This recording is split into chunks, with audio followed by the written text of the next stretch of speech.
I'm Philip Gardiner, and I'd like to invite you to journey with me into the heart of an ancient, sacred mystery that truly lies within ourselves.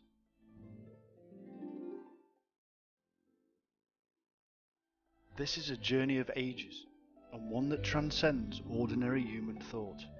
It is the secret at the very heart of the Temple of Solomon.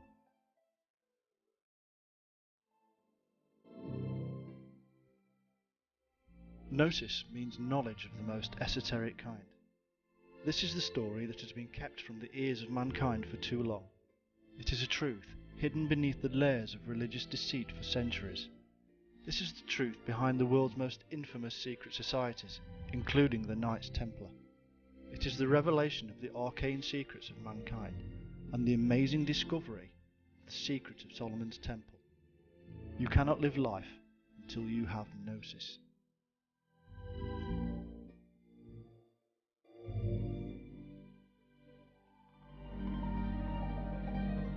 Many people have no understanding of what Gnosis means. Others think that it simply means knowledge and leave it at that. Yet there is a deeper meaning attached to this word.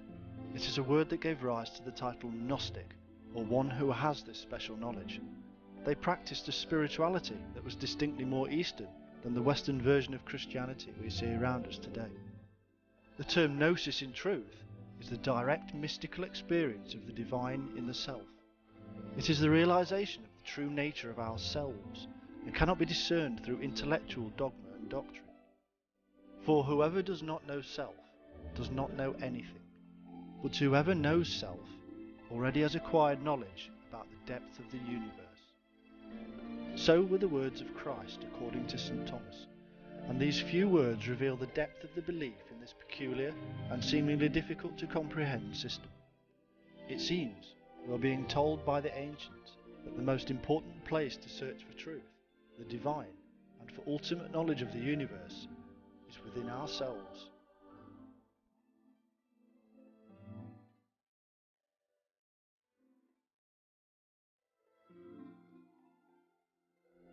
The goal of this Gnosis is to discover this true inner reality, which also gives us an insight into the very universe. I shall give you what no eye has seen, what no ear has heard, and what no hand has touched, and what has never arisen in the human mind. These were the words attributed to Christ, and what we shall discover is that this Christ of the Gospels is nothing other than the true inner reality of ourselves. The words of Christ match those of other leading historical avatars because it is a kind of archetype within each one of us in a very quantum way. If we can obtain the wisdom and knowledge of this true Christ, then we shall be able to see what no eye has seen, and hear what no ear has heard. We shall truly touch what has never arisen in the human mind, because what we shall see is much more than just the creation of this human mind of ours.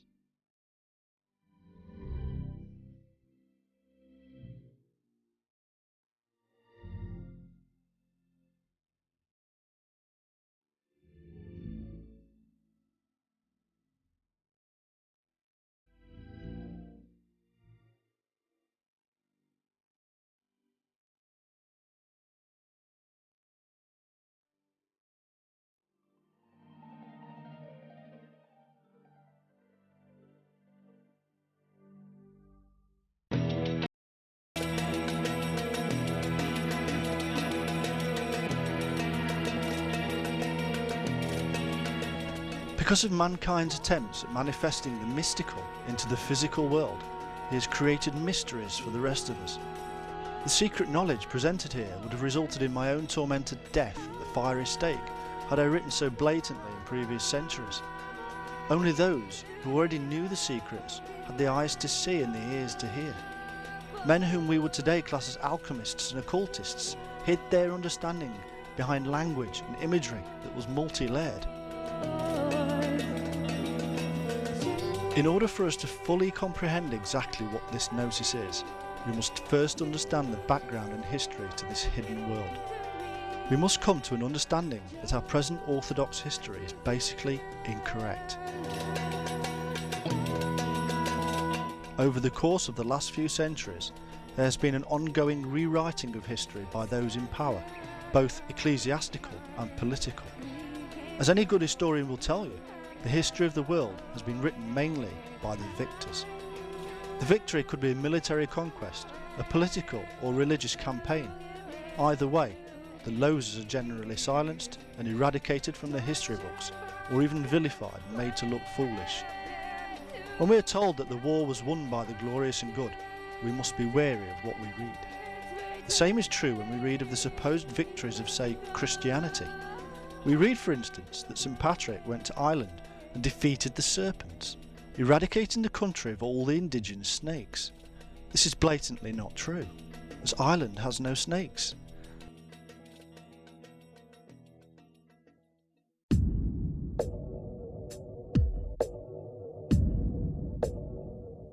In fact, what this little story is really referring to is the existence of a serpent-worshipping cult in Ireland from prehistoric times that were replaced by the new cult of Christianity, and this is linked to the worship of what we shall discover to be the wisdom of the serpent.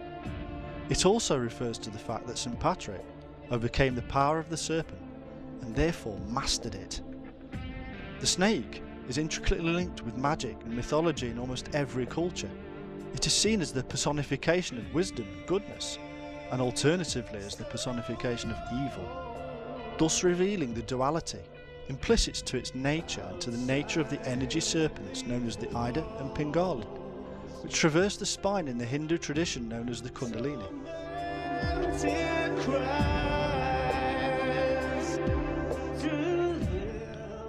This Kundalini explains one of the reasons why the serpent or snake was used in all wisdom literature, as the Kundalini was the expression of the path to true wisdom. Its dual nature as both the cure and the killer is almost unique.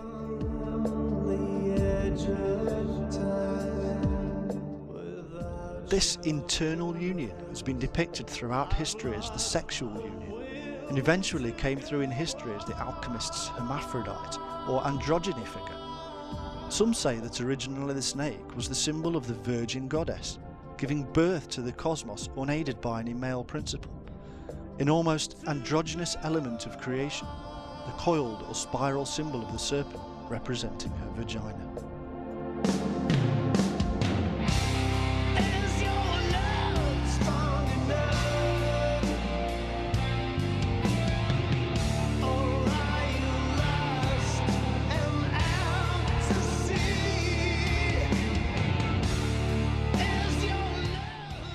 In Egyptian mythology, the pyramid texts speak of the snake as celestial, earthly, and subterranean, a trinity aspect. As the divine phallus, the serpent was in perpetual copulation with Mother Earth and represented the axis mundi, passing through all three realms of hell, earth and heaven. All of this is symbolic of opening up a pathway in ourselves to allow an internal dialogue between our lower nature and our higher senses or consciousness.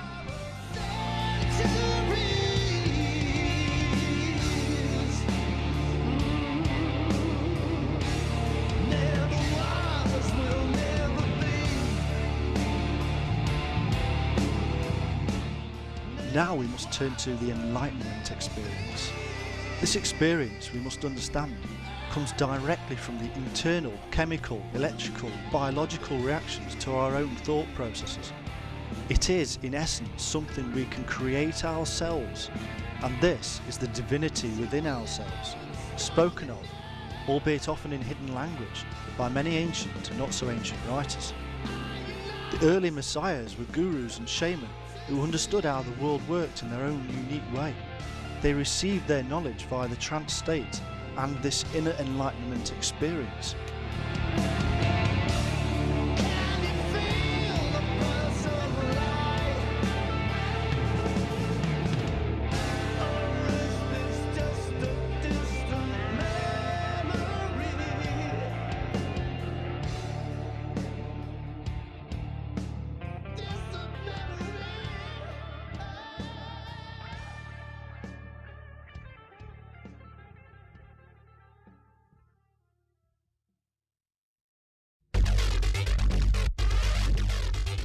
This energy is nothing more than the serpent fire, solar force or pranic energy of the serpent worshipping mystics of the world. Without the energy of the serpent fire, there could be no Gnosis or so we are told, but we must also control it.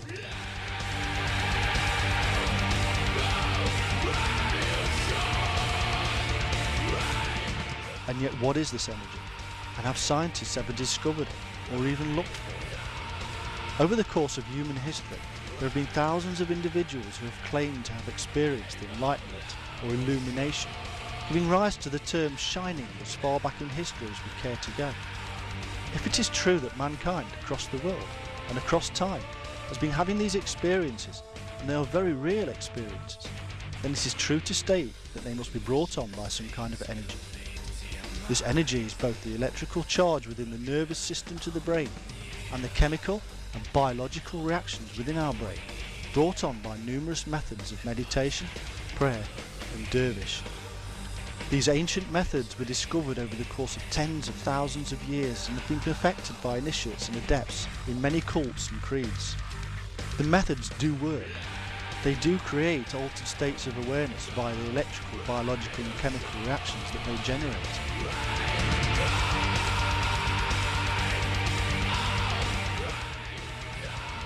The question scientists, among them psychologists, are asking is simply whether the reactions are purely biological functions, accidentally discovered by mankind, or are they truly mystical and spiritual capacities of the higher self? The answer to this can in the end only lay with the individual, but we may have other insights into the whole scientific element of the process by digging a little deeper.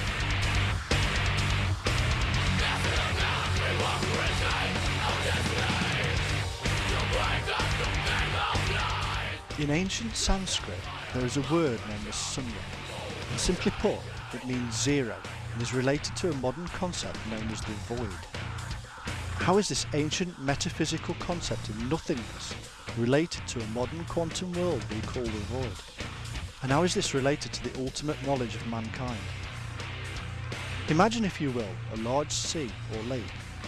We know in our Western world that this body of water is made up of tiny molecules, which themselves are made up of atoms. Inside these amazing atoms we discover a mini solar system, not dissimilar to the solar systems we see ourselves. This mini solar system is made up of a nucleus, which is equated with the Sun, with electrons revolving around it like planets. The space between these mini stars and planets is the science of the void, and is no different to the void of the space between the Sun and its orbiting planets. In actual fact, the majority of both the mini solar system in the atom and that of the macrocosmic solar system is made up of this void. Incredibly, if we were to travel even further into the centre of the nucleus, we would find exactly the same thing again.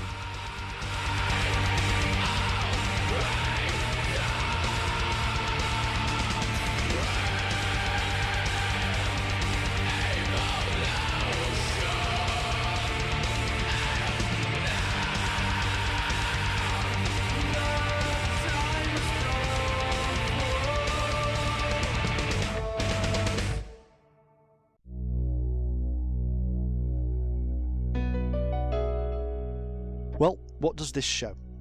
So far, and for the relationship to the ancient teachings, it reveals to us the truths behind the concepts of as above, so below, from the infamous Hermetic emerald tablet attributed to Hermes, and well known in the occult and alchemical world. This void or 0 point energy is in fact the substance of thought. It is the quantum realm of our real consciousness. Through the entanglement of particles known today as quantum entanglement, these thoughts can indeed, through modern science, be entangling with other particles, and hence what we have is what the alchemists called the universal mind, or in popular terms, God. The world of the mystic and the enlightenment process is nothing more than the accessing of this universal mind via the ability to be conscious of the point of quantum entanglement, to be aware of the unconscious world and the numerous connections between our mind at the subatomic level and the subatomic universe.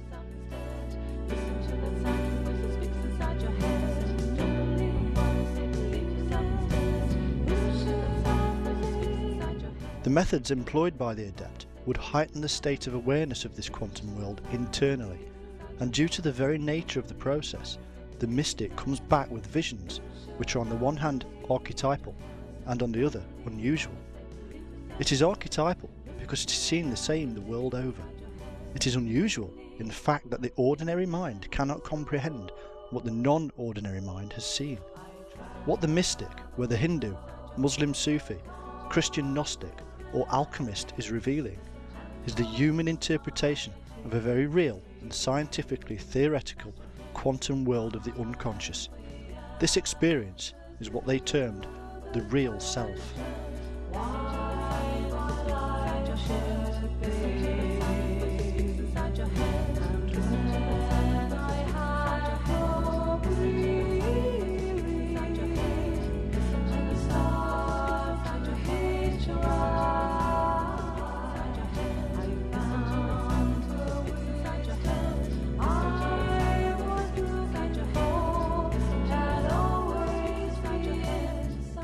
The experience of our own self-consciousness remains a universal constant, just as the ancients believed Christ is all and in all.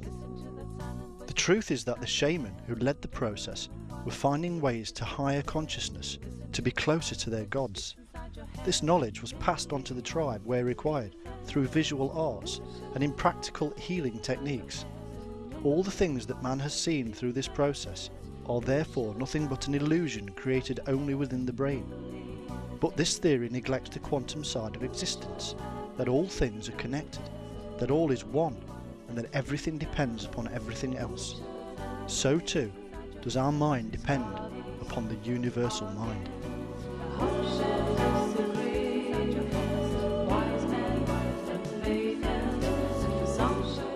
There can be no doubt that various drugs bring on a process known to the mystics as the Enlightenment. There can equally be no doubt that these processes can also be brought on via physical and mental actions, creating neuron transmissions which affect our thoughts and release chemical hormones. But all of this is simply reducing the process down to a scientifically physical, biological and chemical action. The question is not how the experience is brought on. The question is, what truth is there to it? Is this process a truth of human evolution? And is this process being caused by the union of ourselves with the collective superconscious state or the universal mind? Are we in fact creating our own evolution in a quantum universe?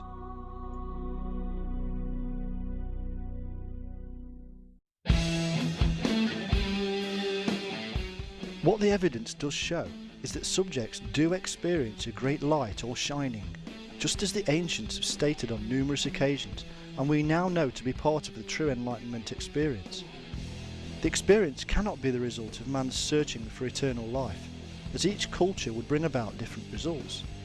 This is then a result of human evolution, whether the simple biological, genetic and universal process of evolution, or via a co-evolved nature with the very existence of another quantum dimension.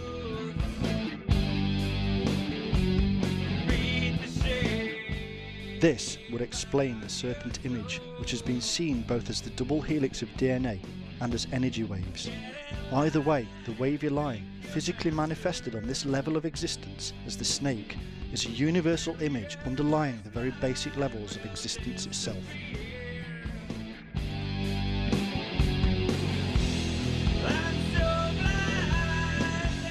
We have seen how the Kundalini energy of the Hindu prana and the scientist's zero-point energy has also been described as serpent fire by others. The brazen serpent of Moses is portrayed as a flaming serpent, and Jesus is equated to this serpent.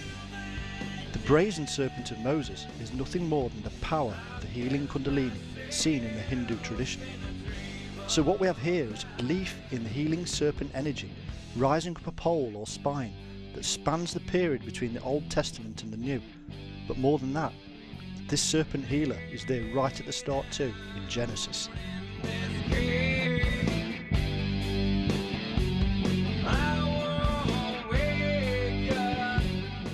And the woman said to the serpent, "We may eat the fruit of the trees of the garden, but of the fruit of the tree which is in the midst of the garden, God has said, 'You shall not eat it, nor shall you touch it lest you die. Then the serpent said to the woman, You will not surely die, for God knows that in the day you eat of it your eyes will be opened, and you will be like God, knowing good and evil.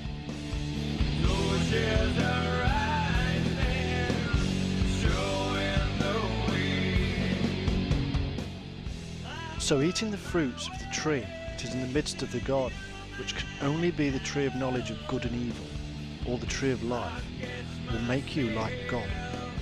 That is, it will aid you to realise your own true potential, to realise the God within.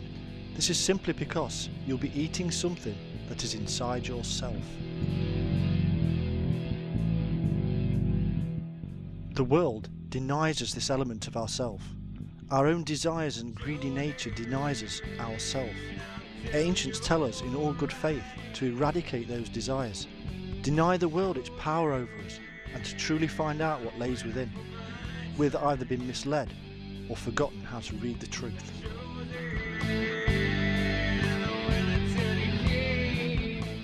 Early Gnostic texts regarded Eve as the serpent herself, guarding the secrets of divine immortality and wisdom.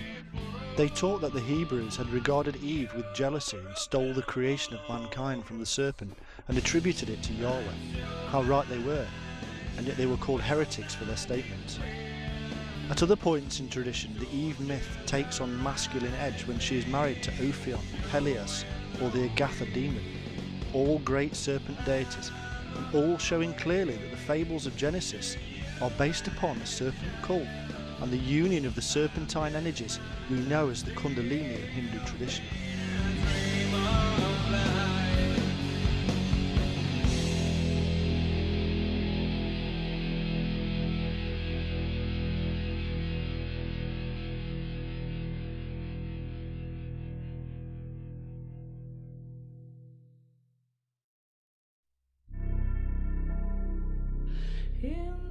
The dual nature of man must reunite in order to be one again within the deity.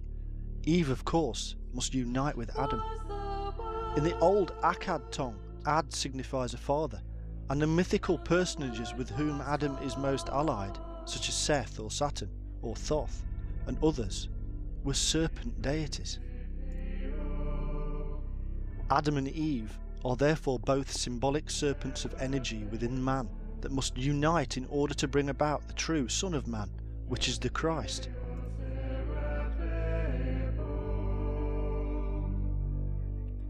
Christianity, or more to the point Gnostic Christianity, early on developed this ancient system until the concept of the Holy Trinity was finally written down. This is the Father, which is the male principle, the Mother, the female principle, and the Son of Man, which is the ultimate result of a perfect union. This is why Jesus is God and also the Son of God, because he is the result of the reuniting of the elements of division of the one God.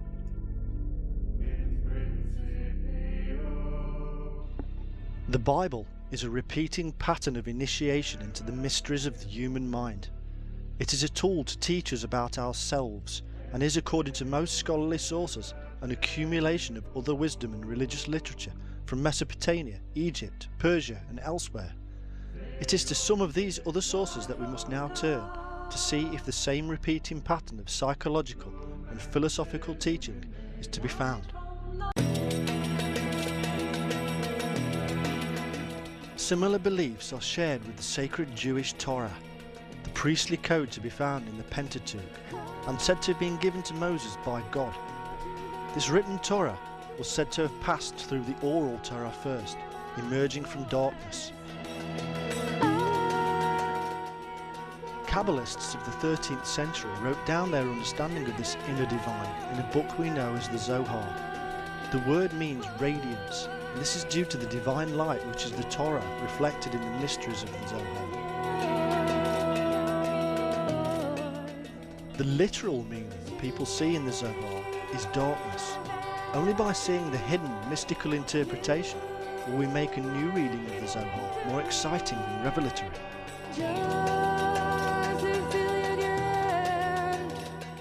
The tree, seen in the Zohar, is said to produce fruit through the water that God provides.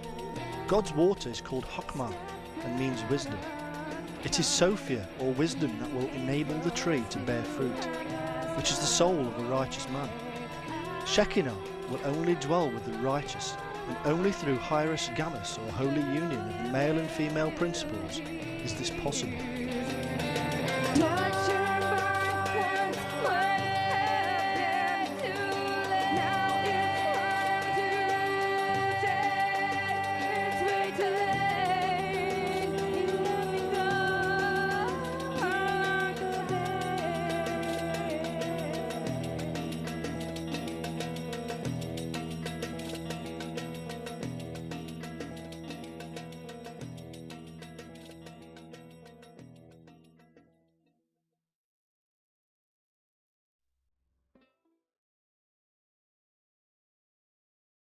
The ancient goddess Sophia, who gave her name to the great mosque of Istanbul, is this aspect of wisdom.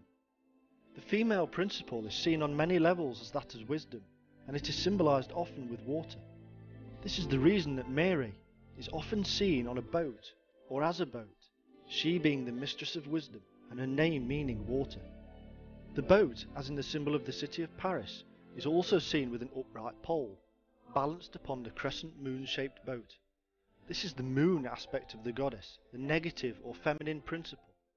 And the pole is originally the tree of Asherah, as we shall see, and who is truly an ancient version of our modern Sophia. It is also the male principle and reveals the divine union.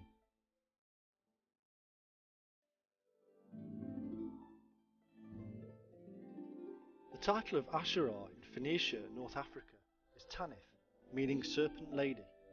She is also known as the Lady of the Serpent. Also in the first millennium BC she was called Chawat, which is basically Hawa in Hebrew and Eve in English. Eve is therefore a remaking of Asherah, the Queen of Heaven and Serpent Lady. We should note that Eve came from Adam, and therefore Adam is El, the consort of Asherah.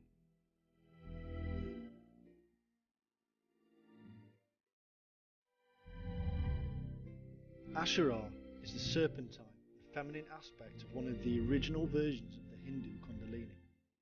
She appears 40 times in the Hebrew Bible and in 9 books. Asherim, which also appears in the Bible, are actually manufactured wooden poles made to mimic the Asherah trees. One of her symbols is actually 2 entwined serpents upon the Asherah pole, or tree of life. Asherah, quite simply, is the female energy on the tree of life, the goddess of life, bearing fruit in the arid desert, sustaining.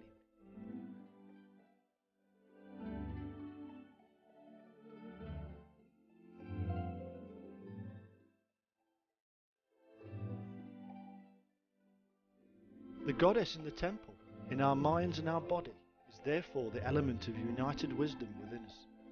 This concept was part and parcel of the Temple of Solomon.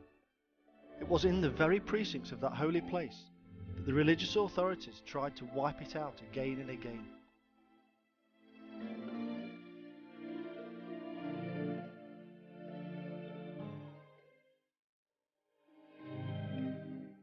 The Temple of Jerusalem has been built, destroyed, and wait for it. The Jewish and Christian faiths, not to mention the Freemasons, want it building again. Why is this temple so important? And why is it, like the nation of Israel, knocked down and rebuilt so many times throughout the Bible?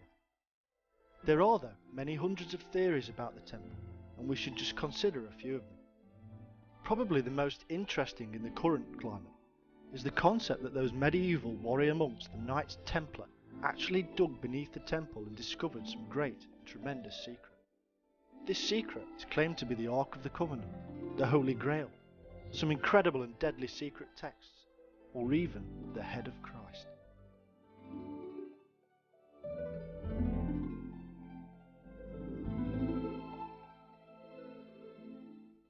As most of the world seems to have gone mad on the Knights Templar, and as they seem to be intricately involved in the whole story of the temple itself, then we'd better spend a few moments considering their role in the history of it. This in itself may lead us into the real secret of the temple.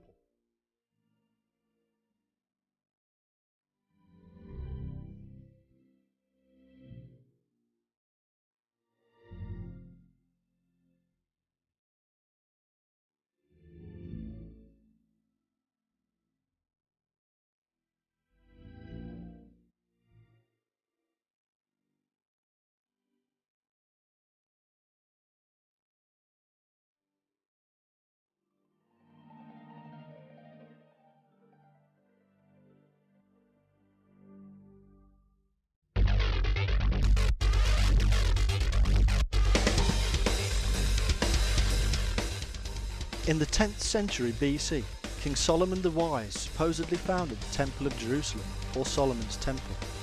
This was not, as is widely perceived, a Jewish temple. Instead it was a large church of pagan idols.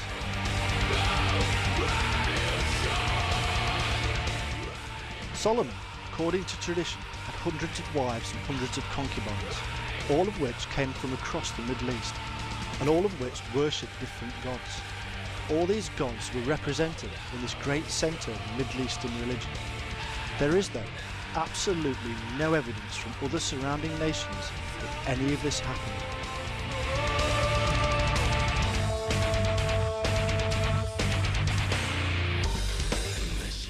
However, the story goes that by 587 BC, the armies of Babylon had managed to destroy the temple, leaving the task of rebuilding to those Jews who would return from Babylonian captivity.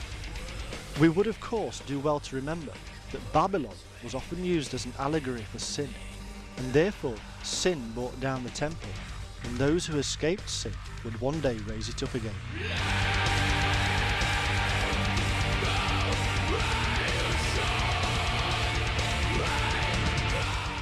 The temple is intricately linked with the now infamous Knights Templar. Indeed, it is the reason for their name. The question has always been, why? What was it that the Templars saw in the Temple of Jerusalem that so inspired them? In the preceding years following the return of certain Templars from the Middle East, we have an upsurge in what is known today as Gothic architecture. Before this period, churches were mainly small and often of wood. Suddenly, with the inspiration gathered from the Middle East, the various monastic orders, and generally led by the Templar-linked Cistercians, Europe was awash with building fever, with over 80 cathedrals being built between 1128 and 1228 in France alone. All of these buildings have or had a Gnostic and mystical influence, with hidden symbolism rife within their stonework, and giving rise to the great Freemasons. It is an accepted fact that the Templars were instigators in the rise of these Masons, and it is the Masons who hid the profound wisdom in the stones. Another amazing coincidence is that suddenly at this time, Europe sees a rise in alchemical, astronomical, medical and philosophical texts, all of this running parallel to each other.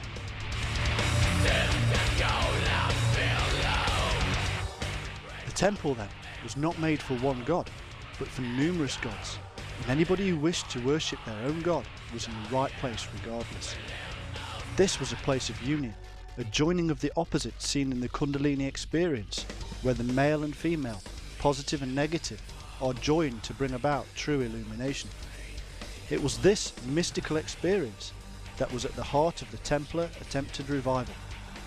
This is what the upsurge in alchemical texts speak of. This is what the hidden symbolism of the European churches and cathedrals speaks of.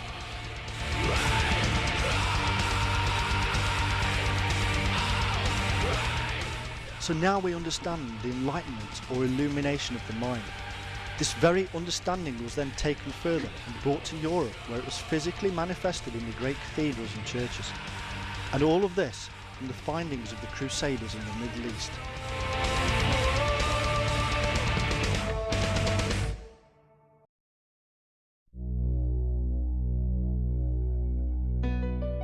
This newfound knowledge may very well have come from some of the discoveries made by the Templars, especially when we consider that the man responsible for energising the building programme was none other than St. Bernard.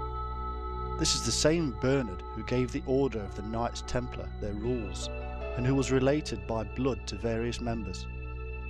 In all likelihood, the new building influence came about through the fresh and invigorating contact with Islamic and Middle Eastern architecture, and the Islamic mathematical advances which had passed Europe by for centuries. The Muslims had two sides, the esoteric and the exoteric, and the buildings of Europe were now somehow matching this hidden path. The Templars now grew in wealth and power, supposedly using their newfound wisdom, their landholding and banking systems making them one of the most powerful and feared groups in Europe. Virtually nobody could match their international strength.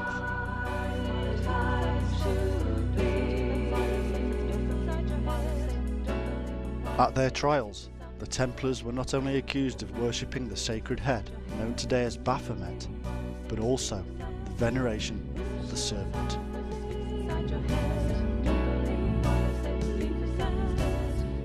I was wondering though, whether the Templars had gained insight into the ancient wisdom we have been discussing, and whether they had included some more of the symbolism of that wisdom within their own, such as the serpent, and also whether this had grown so large and popular that it was just too dangerous for the Catholic authorities to accept. It would of course have been an absolute heresy to claim that Jesus was a symbol of the divinity within, and that certain key Catholic doctrines were spuriously literal in the extreme.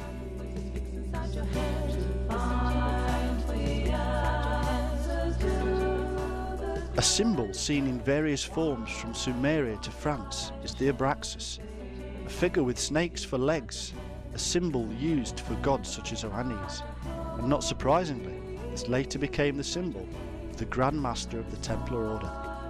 What could this mean? The head of the Order of the Templars saw himself as the chief of serpents. The Abraxas reveals a man deity who is empowered by his own balancing of the twin serpents. These are symbols of the mystical knowledge, and the Templars are revealing just what ancient wisdom they had uncovered.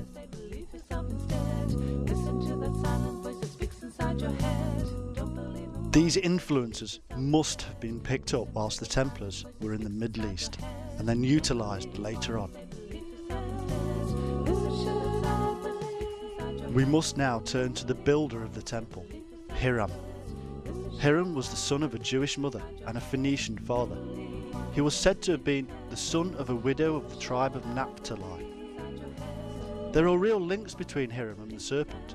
For instance, the standard of the tribe of Naphtali, according to Jewish tradition, is a serpent, and this could have come from Egyptian origins, as Jewish tradition states that Naphtali was the brother of Joseph, the chosen one to represent the family to Pharaoh.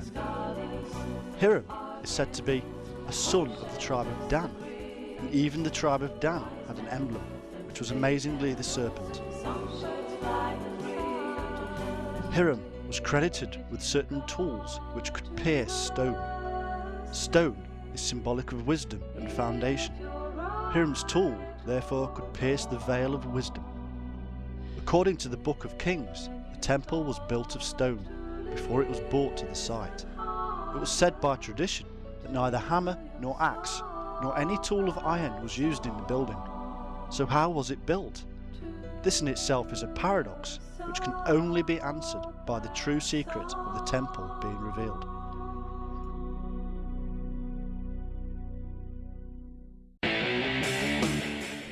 In Exodus, Moses is told, "And if you make me an altar of stone, you shall not build it of hewn stone, for if you use your tool on it, you have profaned it."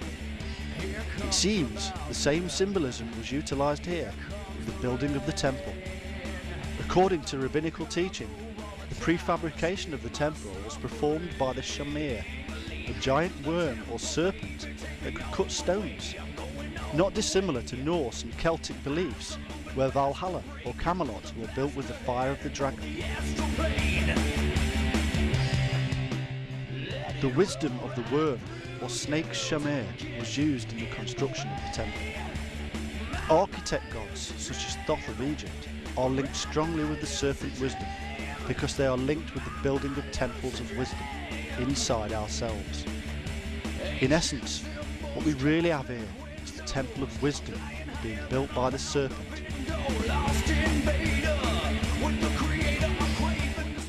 Strangely, the name Hiram actually means exalted head of the people and is closely related to Abraham or Abhiram. Of course, this in itself is a subtle clue to the reality of Solomon's temple, as the exalted head is surely the only element which can make the real temple. It is only the head, raised above all others, which has the wisdom to achieve such an amazing feat. However, we also have another, more telling meaning of Hiram. Ahiram actually means exalted snake. So in either meaning, Hiram was the exalted head or snake, both meanings being paramount to the discovery of the thread of the snake root and its religious underlying beliefs and wisdom.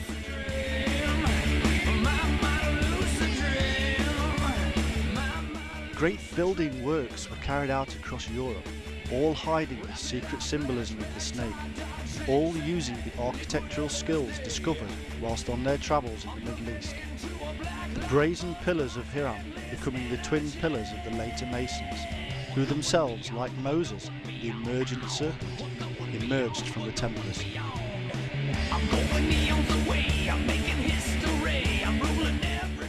And of course, during the Crusader periods, there was not one depiction of the crucifixion on any of the buildings erected, backing up the claim that the Templars denied the crucifixion. It is thought that the Templars and the Cistercians found a wealth of ancient manuscripts containing secrets, giving them an insight into the truth behind Christianity.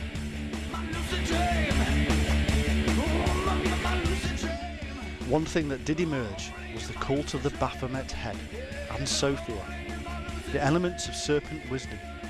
If they had discovered the Holy Grail, as many have said, then the secrets of the Grail were what they truly discovered.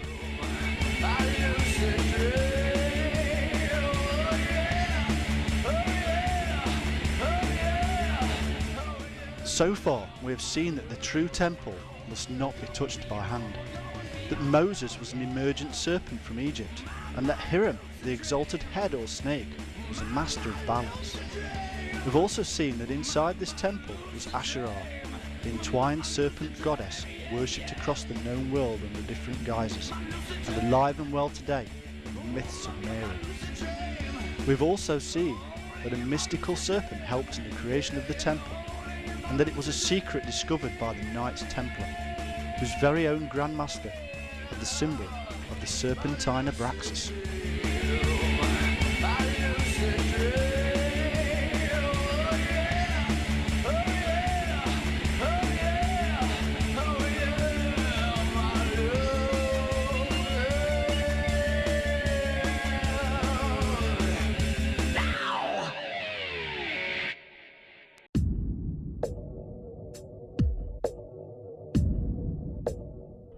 But what about the supposed real Temple of Solomon? Did it ever exist? During the period traditionally ascribed to that of King Solomon, namely 1000 to 900 BC, we are specifically talking about the Iron Age. According to Professor James Pritchard, the so-called cities of Megiddo, Giza and Hazor, and Jerusalem itself were in reality more like villages. Within their relatively small public buildings and poorly constructed dwellings with clay floors, the objects reveal a material culture which, even by the standards of the ancient Near East, could not be judged sophisticated or luxurious. The magnificence of the Age of Solomon is parochial and decidedly lackluster, but the first book of Kings implies exactly the opposite. So for there to have been a temple of the magnitude that we are led to believe, then we need an archaeological miracle. We need to uncover a massive edifice with all the surrounding magnificence that is implied. And yet the archaeology reveals villages and poorly constructed dwellings. No wonder that the exact position of the temple is hotly debated. It simply cannot be found.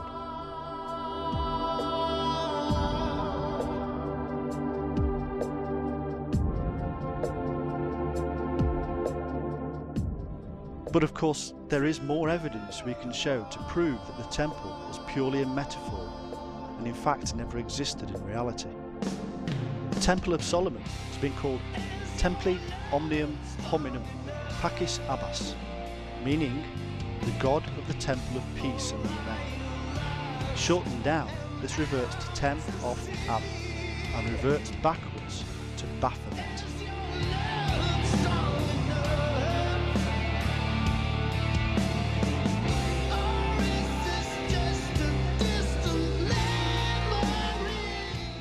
Baphomet, of course, is the head which the Knights Templar were accused of worshipping. Baphe means immersion as in baptism, and metis means wisdom. Baphomet, therefore, is truly the immersion of oneself in wisdom, the true inner reality true and only divinity. It is the true temple. So the Templars were simply accused of worshipping their own head, like the exalted head of Hiram, which was nothing more than the immersion in their own inner wisdom. This, of course, is a great heresy, but one that was for some reason allowed to fester and grow, like giving the Templars sufficient rope to hang themselves when the time was right.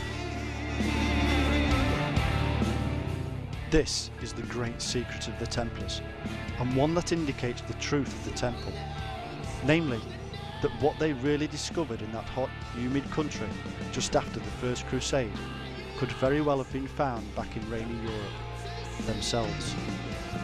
To discover how this is so, and for a deeper insight, we need to investigate two main players who supposedly walked the grand corridors of power in the 10th century BC, Solomon and Sheba.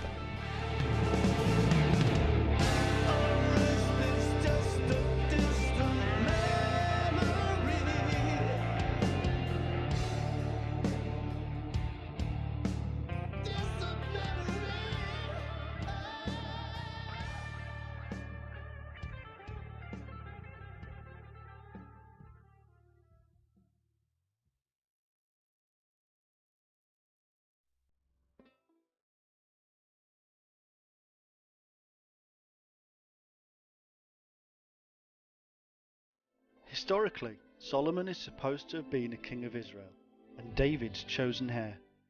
He is said to be the wisest man who ever lived, and authored Ecclesiastes and the Song of Solomon, as well as many proverbs and psalms.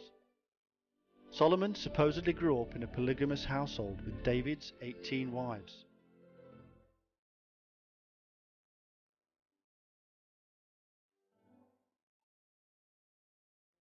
His own mother was Bathsheba. Of course, this then is also yet another repetition we have seen again and again in the Bible. Bath is simply house of, and Sheba is Saba, the kingdom of the Sabaeans, the serpent worshippers. So King David married or was in union with the house of Sheba.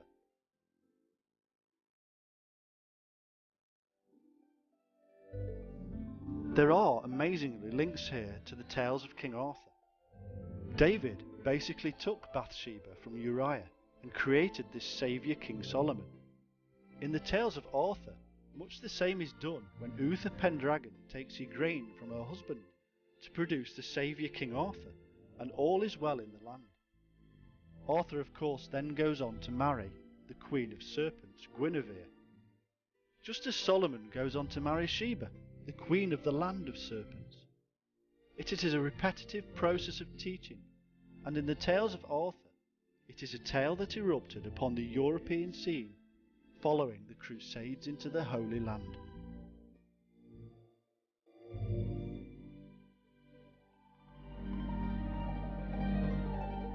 But of course, there is absolutely no literal evidence for any of this, other than the biblical and religious texts. There is no hard archaeological or historical evidence for Solomon's existence whatsoever. We must, in this context therefore, take all that is said about King Solomon as if it were purely symbolic, and therefore had other meanings. In this way, the story becomes clear as a teaching of wisdom.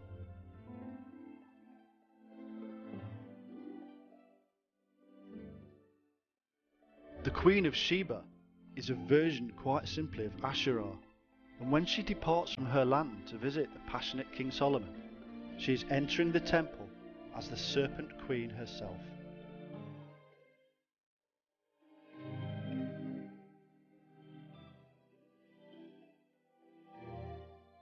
Sheba came to Solomon and they were equal. She was the Serpent Queen of a serpent land. She was indicative of the Asherah feminine aspect, which we have seen was inside the temple itself, and there is no wonder her story was utilized.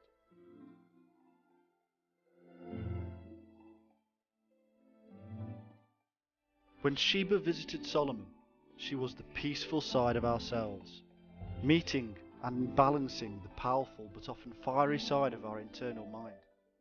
Together and in balance, both became strong and give us our true self, which is depicted as the Saviour's son. But the process is repetitive and must be constantly recycled to remain a powerful tool. This is implied when Sheba leaves Solomon. After Sheba's departure, Solomon continues to write wise words, but Israel as a whole deteriorates, just as England loses its fertility when Arthur is split from Guinevere. The tales are the same, and have the same ancient and sacred meaning, that we must work hard to maintain balance or risk losing all. The crowning glory of Solomon's symbolic and wise life, though, was nothing other than the temple. And this was the purpose of our research. The pure fact that the story of Solomon and Sheba are stories of ancient wisdom and psychological teaching leaves us no other option than to see the temple itself as purely symbolic.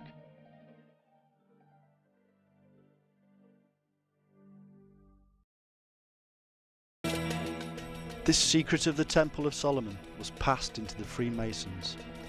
To most people, the temple is of great importance, but to the Masons, it is transcendent. This word means quite simply, to excel above normal human capabilities. That is, the temple hides a deeper meaning for Freemasons than for everybody else, and that meaning is even bigger than the ordinary human reasoning.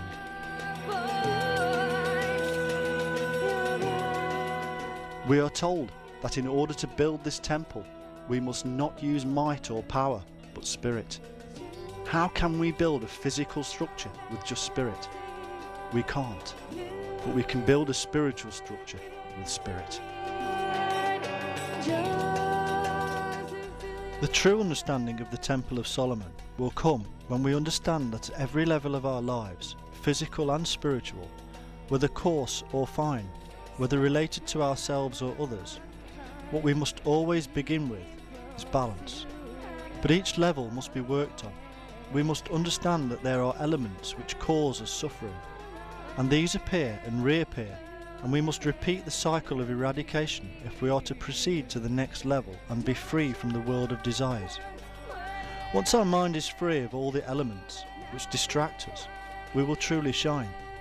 Once we understand the true nature of our own interconnectedness to each other and the very universe, then we will have that knowledge or gnosis of the very thing we are aiming for, the truth of ourself.